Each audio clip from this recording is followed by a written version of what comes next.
first figure of speech for the day is simile. Very, very simple. Direct comparison, because I am not saying that you are a bird. I'm not saying, I'm directly not say, I'm not like, indirectly trying to compare you to a bird. I'm directly saying that your singing is as melodious as a bird singing, and that's the reason it's a direct comparison. You need to remember the definition, because you will be writing this definition in the writer's effect question. The next thing that I wanted to teach is writer's effects, and that's the reason today you are learning this slow. So just let me know. Coming to metaphors, they are known as indirect comparison, because if I say that you are a mountain, I don't mean that you are actually a mountain. I'm talking about how tall you are. Or if I say you are a peacock, I don't mean I don't mean that you are actually the bird peacock. I'm talking about how proud you are, because peacocks are considered to be very proud as birds. So you have to understand this, that metaphors are indirect comparison between two things. So obviously we don't use like or as, but we do not say that in writer's effects. When we write a writer's effect question, we say it's a metaphor because there's an indirect comparison between these two things. Please write in your notebooks the next one: metaphor, definition, and example. Onomatopoeia. So obviously onomatopoeias are all kinds of sounds. Whichever sound you hear, is it the chirping of the bird, it's the barking of the dog, the meowing of the cat, any kind of sound, even the sound of silence is also counted as onomatopoeia. Now, in this particular figure of speech, you will just face one problem when you identify this figure of speech in your question paper, in your answer paper. If you make a spelling error, the examiner will consider that as a zero only. The examiner will not understand that you realized what's the figure of speech, you just missed a word or two. So you will have to remember that you know the spelling very well. Please write down the correct spelling along with the definition. Coming to the next one: hyperbole. Hyperboles, generally when you see it in your exam, when you see it in your question, it will be given to give you some kind of humor. The biggest reason a hyperbole example will be stated in your writer's effect question. Writer's effect is a compulsory question, so that's why it is important for you to know each and every figure of speech. Otherwise you will not be able to solve this question, and the effect of the hyperbole will always be humor. So remember that. So for example, I'm so tired that I can sleep for a year, or his teeth are blinding white.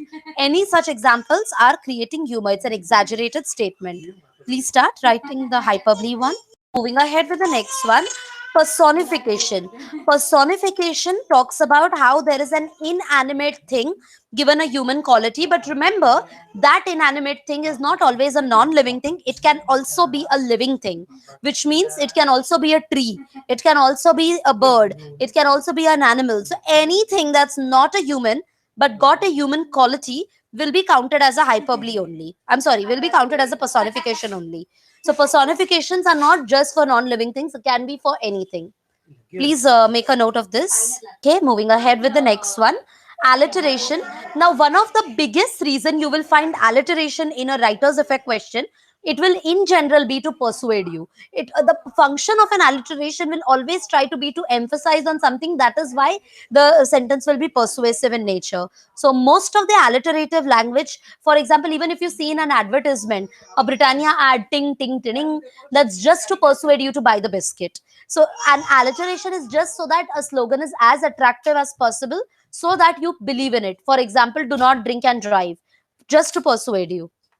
So please write. Okay, moving ahead with the next one: repetition.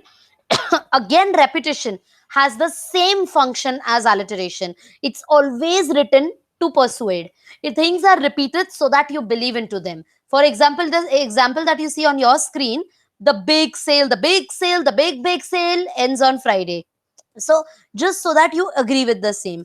Or even the part of this poem, let it snow, let it snow, talking about how you need to maintain your environment. Repetition example is mostly to persuade you to do a particular thing. However, I want it to be written in your notebook with the definition, so that you use the same definition in your writer's effect. Same example you will write: the writer is using repetition in so and so phrase, words are repeated to persuade, like that, so that you get content to write in your writer's effect question, since it's a 300 word question. Okay, figures of speeches. We learnt about what's the difference between simile metaphors. We learnt about onomatopoeias and the words that are used. We learnt about different hyperboles, personifications, alliterations, and repetitions. These are common figures of speeches, which by now you all know because you all have learnt it in your lower grades. Now, the one which you all are learning are the advanced versions of figures of speeches. I've said what are the advanced versions of the same kind of figures of speeches. Coming to the next one, this is the advanced one. Tautology. Tautology, as you see on the screen, it's a needless repetition. You are repeating an idea. The same thing is repeated. The same concept is repeated. Like there is nothing different. For example, I say armed gunman. So obviously, man with a gun and being armed is the same thing. Single bachelor, being single and being a bachelor is the same thing. That way, whenever you are saying a thing, for example, I say Rahul is clever and smart. It's a tautology. Or I say Arsh is hardworking and take a lot of efforts. Again, it's a tautology. It's a repetition of the same concept, and that's the reason it becomes a tautology. Say Gobi desert is a dry desert. Again, that's a tautology because dry and desert means the same thing, nothing different. Or I say ATM machine. In ATM machine, M stands for machine only. So again, it's the same thing, nothing different. So tautology is when you repeat the same idea. There is frozen ice on the ground. Frozen and ice means the exact same thing. So that's a tautology. Please note down any one example with the definition. Screen is an antithesis. Now, antithesis are when contradictory ideas are written in the same sentence. Like proper contradictory ideas are written in the same sentence. Don't write anything, just listen to this one.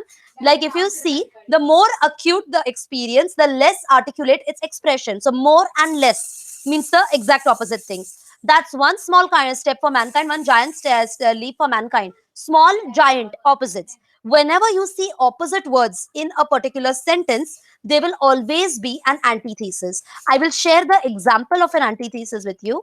It's on your screen, requesting you to write it down. A person or thing that is direct opposite. It's a direct opposite words, opposite concepts mentioned. It's known as an antithesis. Please write. Moving ahead with the next one, oxymoron on your screen. Oxymoron basically means when opposite words are consecutively used. They are used together. For example, I say it's an open secret. So open and secret becomes an oxymoron because they are two opposite things which are conjoined. They are kind of consecutively used. Example, I say a deliberate mistake. How can mistakes be deliberate? It's an oxymoron. Or an escaped prisoner. If it's a prisoner, how is it escaped? So it's an oxymoron that way. So when you have two exactly opposite words stuck to each other, it's known as an oxymoron.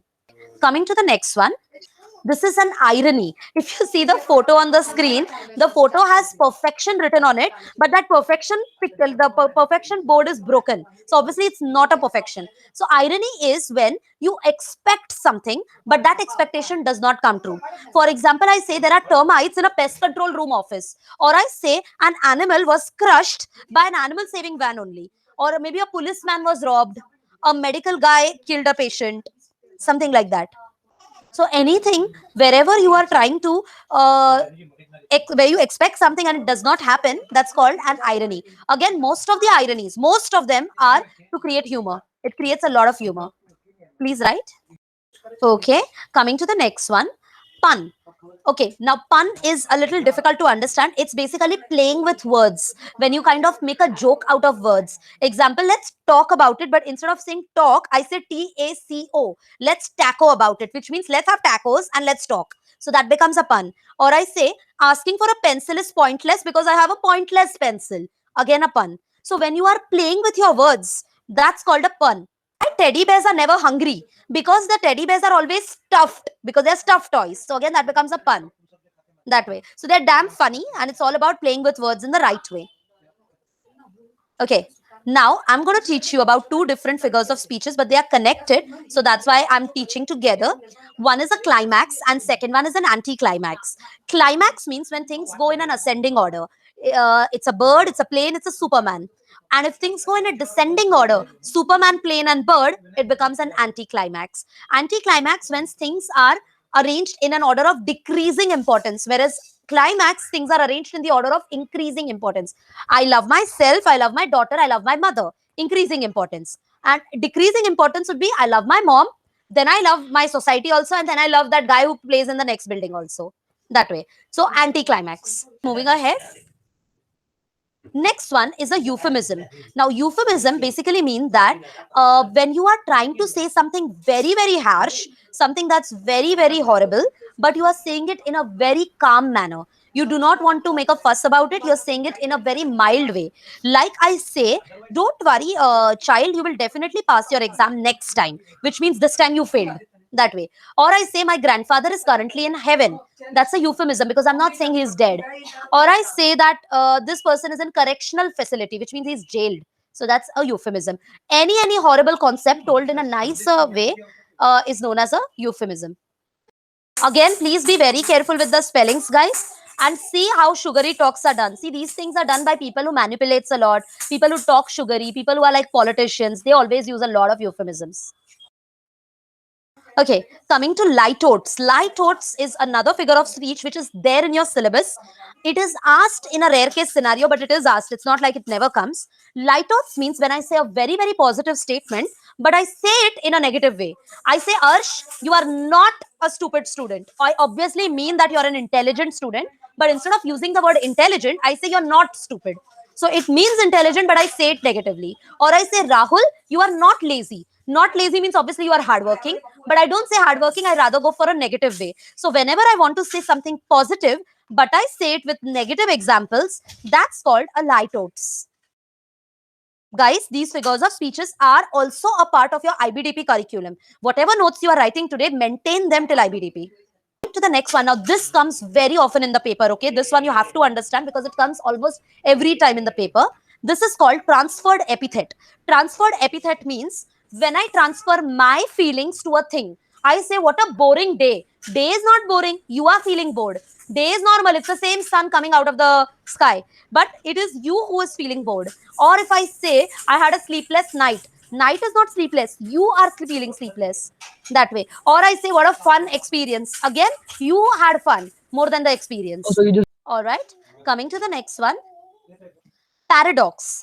Paradox basically means when you say something very absurd, very, very contradictory, something that is weird, but it still makes sense. It's still correct. It is still true. That's called a paradox. Something that does not, that sounds very weird, but it's true. Example, war is peace. Why war is peace? Because war eventually leads to peace. That whosoever won, that's how it's peace. Or freedom is slavery. Because even after getting freedom, you have to keep fighting for continuing with the same.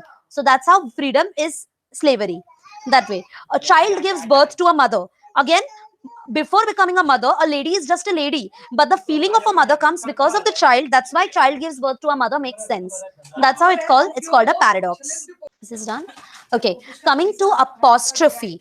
Again, an important figure of speech. Apostrophe means when you talk to a particular entity which does not even exist. Like I say, oh God, problems, when are you going to leave me?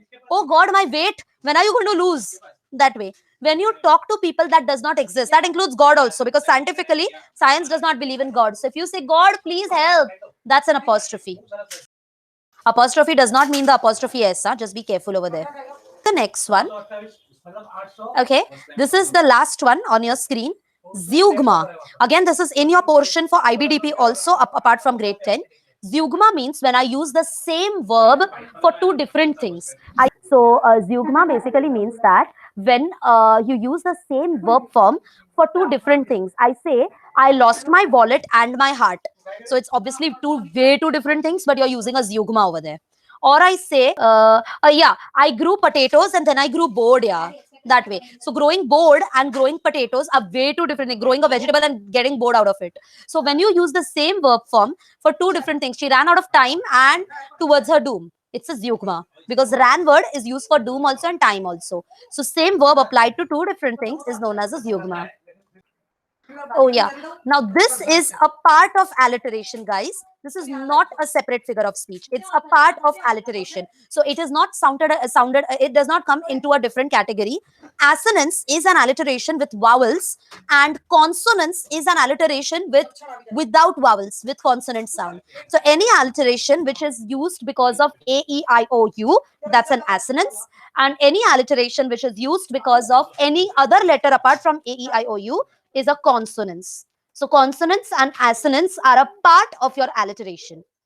So a figure of speech alliteration comes in two parts, assonance and consonance. Vowel sound, like clap your hands and stamp your feet. The a sound is repeated that way. So whenever you have a vowel sound repeated, it's an assonance. If you have the consonant sound repeated, it's a consonance. If you do not write assonance or consonance, and if you just write alliteration, that's also okay. But if you mention that it's an assonance or a consonance, obviously it will be a bigger impression on the examiner. Towards the next one, sibilance. Sibilance is not a figure of speech, guys. Sibilance is not a figure of speech. It's a literary term. You also have to know what literary terms are in your portion. So sibilance is one of them. Sibilance means any kind of S sound is repeated. S sound, sh sound, Z sound or J sound repeated, but for a negative reason. For example, I say snaky steep road. Snaky steep road. So the S sound is repeated. That's a sibilance because you can have an accident on this road. That way. Sibilance is not a figure of speech. It's a literary term. It is there in the syllabus and it is there under writer's effects. That's right. So any sir, z, j sound which are used for a negative reason, not for a positive reason, always used for a negative reason, it's known as a sibilance. Now we are going to learn imageries. Imageries are basically used for your descriptive writing, and it is also used for writer's effects. Please write the next heading in your books as imageries, and also write what is it used for. Please make a note in your notebook, guys. Everything that I teach in the class should be there in your notebooks. So guys, see, imagery means we paint a picture. This picture is seen by us, it's also heard by us, it's also smelled, it's spoken, it's kind of tasted, and it's touched. So imagery uses all five sensory organs. It uses each and every sensory organ. So it's like eyes, nose, ears, mouth, and touch. It appeals to all the sensory organs, and imagery is used so that you can visualize the entire thing. When I say that rats are scurrying inside the house, you can feel that thing that, okay, the entire house is full of rats that way. So imagery paints such a picture in your mind that you can literally see it or hear it or smell it or taste it. It's all about understanding the entire thing in with yourself. Now, the first type of imagery is a visual imagery. Visual means something that you can see in a writing task. For example, the writer says snow-capped mountain. Snow-capped mountain basically means that you can see them, you can see that way. Please write visual imagery as the first type of imagery. Guys, imageries are compulsorily to be identified in a writer's effect question. You have to identify them. Students, we move ahead with the second type of imagery. Guys, this is compulsory question. Please understand imageries well. Auditory imagery, which means any kind of sound. Now, auditory imagery and onomatopoeia will be similar. It's same only. So you can identify any one of them. Whenever you get that auditory imagery, either you say auditory imagery or you say onomatopoeia. So any kind of sound will be an auditory imagery. For example, the rustling of the pages of the book or the whistling of the wind will be auditory imagery. Please, one is olfactory imagery. Olfactory means any kind of smell. Could be a good smell, could be a bad smell. Huh? It's not like always an odor. It can be odor, it can be fragrance. Anything is olfactory. Okay, coming to the next one, tactile imagery. No, tactile means to touch, like some wiping somebody's tears is a tactile imagery, or jumping on the rough ground is a tactile imagery. So any kind of touch is a tactile imagery. Guys, moving ahead with the next one, gustatory imagery. That is any kind of taste that you read in your writer's effects.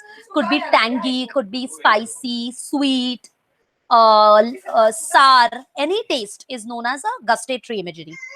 It is compulsory to use all five imageries in your descriptive writing. That's also one of the reasons you are learning this. And yes, this question also comes in comprehension. For example, quote two gustatory imageries. But if you don't know what's the meaning of gustatory, you will not be able to answer that question.